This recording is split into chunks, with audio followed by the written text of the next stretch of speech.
सभी को जय श्री राम। कर्मकांड बाय कमलेंद्र तिवारी में आप सभी का स्वागत है। आज हम बात करने वाले हैं कि ये जो नवरात्रि का पर्व आ रहा है, इसमें हम किस प्रकार से पूजन अर्चन करें ताकि माता रानी प्रसन्न हो और हमारे मन के अनुसार, हमारी इच्छा के अनुसार हमको फल प्रदान करें।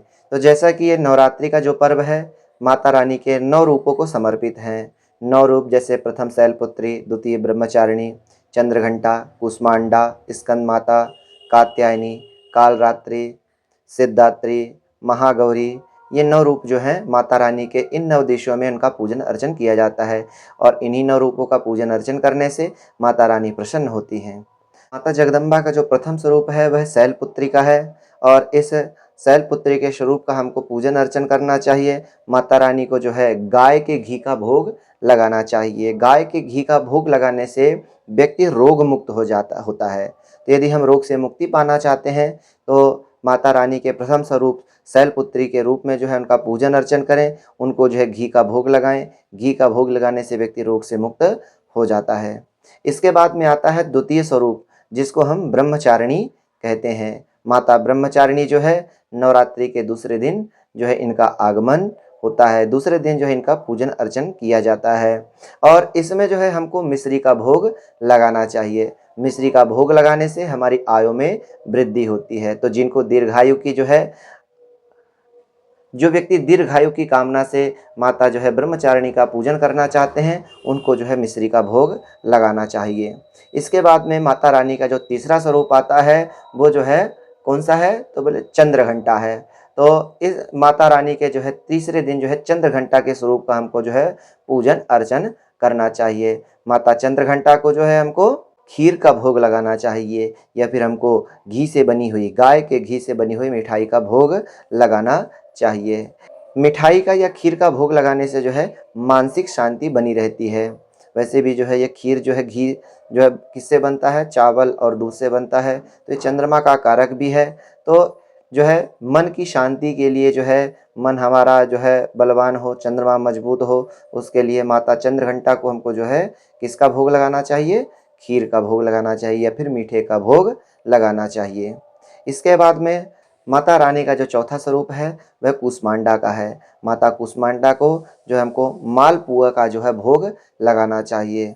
कुष्मांडा का पूजन करने से हमारे भय का नाश हो जाता है। जो व्यक्ति भयभीत होते हैं, जो व्यक्ति डरते हैं, इसके साथ में जो है जो व्यक्ति जो है इधर उधर जाने से घबराते हैं, उनको जो है माता कुष्मांडा का पूजन करना चाहिए। कुष्मांडा का पूजन करने के पश्चात उनको जो है मालपुआ का भोग लगाना चाहिए। मालपुआ का भोग लगाने से माता प्रसन्न होती हैं। इसके पश्चात जो है माता का जो पांचवा स्वरूप है वह स्कंद माता का है।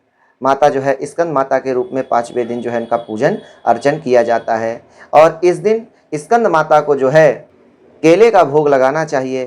केले के भोग से माता जो है प्रसन्न होती हैं और जो है अपने भक्तों को आशीर्वाद प्रदान करती हैं। केले का भोग लगाने से माता का आशीर्वाद प्राप्त होता है और उत्तम स्वास्थ्य की प्राप्ति होती है। व्यक्ति का स्वास्थ्य अच्छा रहता है, किसी प्रकार की जो है जीवन में उसके स्वास्थ्य में खराबी या गड़बड़ी नहीं होती है, किसी प्रकार की स्वास्थ्य में समस्या उत्पन्न नहीं होती है। इसलिए जो व्यक्ति अपने अच्छे स्वास्थ्य की कामना चाहते हैं वह स्कंद माता का जो है पूजन करें और उनको केले का भोग लगाएं।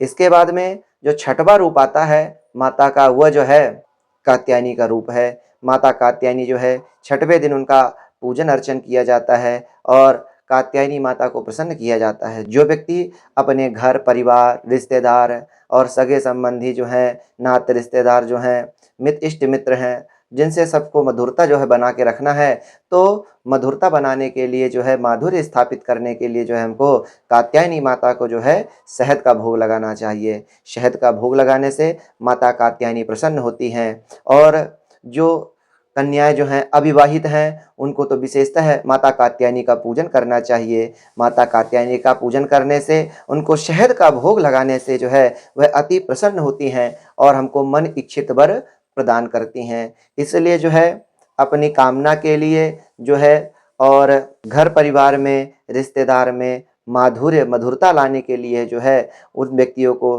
माता कात्यायनी का पूजन करना चाहिए। और जो कन्याएं जो हैं अच्छा वर पाना चाहती हैं, शीघ्र विवाह करना चाहती हैं, उनको भी जो है कात्यायनी का पूजन करना चाहिए। 7वें दिन जो है कालरात्रि का पूजन किया जाता है। कालरात्रि को प्रसन्न करने के लिए हमको जो है गुड़ का भोग लगाना चाहिए। गुड़ का भोग लगाने से व्यक्ति के जो समस्त शत्रु हैं उनका नाश हो जाता है। जिन व्यक्तियों के शत्रु अधिक हैं या जिनके शत्रु जो है उनको परेशान करते हैं, उनको कालरात्रि का पूजन करना चाहिए। कालरात्रि का पूजन करने से जो है समस्त शत्रुओं का नाश हो जाता है और गुड़ का भोग लगाने से माता कालरात्रि प्रसन्न होती हैं। तो माता कालरात्रि की प्रसन्नता के लिए हमको जो है गुड़ का भोग लगाना चाहिए। 8वां जो दिन होता है वह महागौरी का होता है। जो व्यक्ति महागौरी की प्रसन्नता चाहते हैं, महागौरी से जो है आशीर्वाद पाना चाहते हैं, उस दिन उनको नारियल का भोग लगाना चाहिए। नारियल का भोग लगाने से और माता गौरी की प्रसन्नता से घर में सुख समृद्धि बनी रहती है, कभी भी घर में अन्न धन की कमी नहीं होती है। इसलिए जो व्यक्ति सुख समृद्धि चाहते हैं उनको जो है 8वें दिन जो है उनको महागौरी का पूजन करके नारियल का भोग लगाना चाहिए। इसके बाद में 9वां जो दिन है वह माता सिद्धदात्री का है। माता सिद्धदात्री का पूजन करने से व्यक्ति को हर चीज में, हर कार्य में सफलता मिलती है। तो जो व्यक्ति सभी प्रकार के कार्यों में सफलता प्राप्त करना चाहते हैं, वह माता जो है सिद्धदात्री का पूजन करें। माता सिद्धदात्री को जो है उनकी प्रसन्नता के लिए, उनको प्रसन्न करने के लिए जो है हमको तिल का भोग लगाना चाहिए या तिल से बने पदार्थ का भोग लगाना चाहिए। आप तिल का लड्डू भोग लगा सकते हैं या तिल से बनी कोई भी मिठाई का भोग लगा सकते हैं।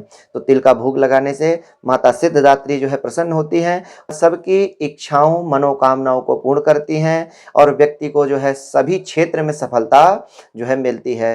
इस प्रकार जो है इन 9 देवियों के पूजन में हमको किसका भोग लगाना चाहिए, किस प्रकार जो है उनका पूजन करना चाहिए, इसके बारे में आज हमने आपको जानकारी प्रदान की है। अब आता है कि इन 9 देवियों का पूजन किस प्रकार हम करें। तो 9 देवियों का पूजन हम जो है पंचोपचार, षोडशोपचार, राजोपचार और जो सामग्री हमारे घर में उपलब्ध हो, स्थित हो, उसके अनुसार हम पूजन अर्चन कर सकते हैं। तो जैसे षोडशोपचार पूजन क्या होता है, जैसे इसके पहले भी मैंने कई वीडियो में आपको बताया है कि षोडशोपचार पूजन जो होता है उसमें सबसे पहले जो है माता जी का ध्यान किया जाता है। ध्यान करने के बाद उनका आवाहन किया जाता है। आवाहन करने के बाद में जो है उनको स्नान कराया जाता है। स्नान कराने के बाद में जो है उनको दूध, दही, घी, शक्कर, शहद, पंचामृत और इसके बाद में शुद्ध जल, फिर गंधोदक, फिर शुद्ध जल से स्नान कराया जाता है। इसके बाद पहनने के लिए वस्त्र अर्पण किया जाता है। वस्त्र के बाद में जो है सौभाग्य सूत्र आदि, इसके बाद में श्रृंगार सामग्री वगैरह जो है उनको अर्पण किया जाता है।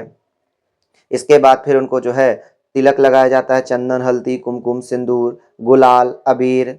इसके बाद में अक्षत, पुष्प जो है ये अर्पण किया जाता है। बेलपत्र आदि जो है उनको चढ़ाया जाता है। इसके बाद में जो है उनको धूप दीप दिखाया जाता है। धूप दीप दिखाने के बाद में जो है उनको हस्त प्रक्षाल्य करने के बाद में नैवेद्य अर्पण किया जाता है। नैवेद्य के बाद में फल अर्पण किया जाता है। फिर इसके बाद में उनको जो है गंधोदक अर्पण किया जाता है। इसके बाद जो है उनको जो है पान खिलाया जाता है, फिर द्र दक्षिणा दी जाती है, फिर जो है उनकी प्रदक्षिणा की जाती है, आरती किया जाता है। आरती करने के बाद में जो है प्रार्थना किया जाता है, पुष्पांजलि की जाती है। इस प्रकार जो है 16 विधि से उनका पूजन अर्चन किया जाता है। लेकिन यदि हमारे पास जो सामग्री उपलब्ध हो उसके अनुसार हमको पूजन करना चाहिए। विशेषतः तो यह है कि पूजन में भक्तिभाव होनी चाहिए। यदि पूजन में भक्तिभाव नहीं है, भगवान के प्रति आस्था नहीं है, विश्वास नहीं है, तो हम कितना ही पूजन कर लें उसका हमको फल मिलने वाला नहीं है। इसलिए जब भी हम पूजन अर्चन करते हैं तो भगवान के प्रति हमको दृढ़ निश्चय होना चाहिए, भगवान के प्रति आस्था होनी चाहिए, भगवान के प्रति हमको विश्वास होना चाहिए कि मैंने जो पूजन अर्चन किया, मैंने जो कार्य किया है, ये अवश्य ही सफल होगा। इस प्रकार पूजन अर्चन करने से जो है भगवान प्रसन्न होते हैं और आपको आपके मन की इच्छा के अनुसार जो है फल प्रदान करते हैं। तो इस प्रकार जो है आपको इन 9 देवियों के पूजन करना है। इसके बाद में जैसा बताया वैसे भोग लगाना है, जिससे सभी 9 देवियों की कृपा आपके ऊपर बनी रहे।